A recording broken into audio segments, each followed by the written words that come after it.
Abi nimo, ang pagsalig og respeto sa tawo nga gihatag diha kanimo, ayaw gyud na abusari.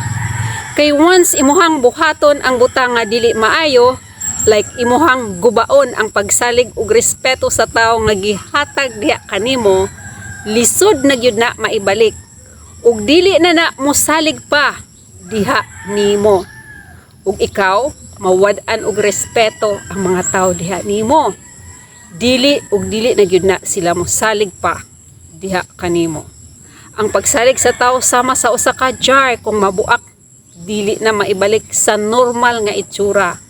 Bisan unsaon pa nimo dikit-dikit, makita gihapon ang scars sa mga buak-buak.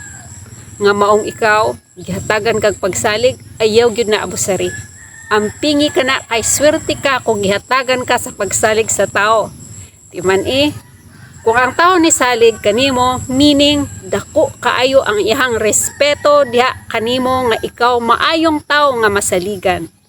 Pero kung imuhang abusaran, mausab ang tao diha kanimo ug ikaw mawad-an og tao nga imuha untang maduulan sa panahon nga ikaw magkinahanglan. Ug dili ka na makapangayo og tabang sa tao nga nihatag sa pagsalig diha kanimo.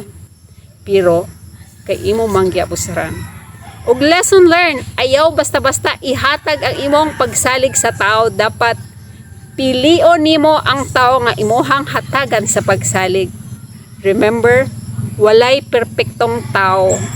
Kung nabuhat man nimo nga dili maayo nga to sa tao nga nisalig diha kanimo, dapat kahibaw ka magpaubos ug mudawat sa imuhang mga sayop ug ipakita nimo nga tinuod nga sincere ka sa imuhang masayop nga nahimo.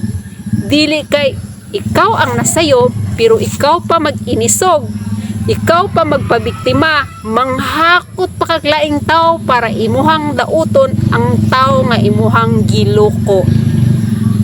Kahibaw ka dapat mudawat sa sayop nimong gihimo. Di man bisan unsaon atong paningkamot, kung kita na atay giloko, mubalik gihapon na ang panahon ang mosilot kanato.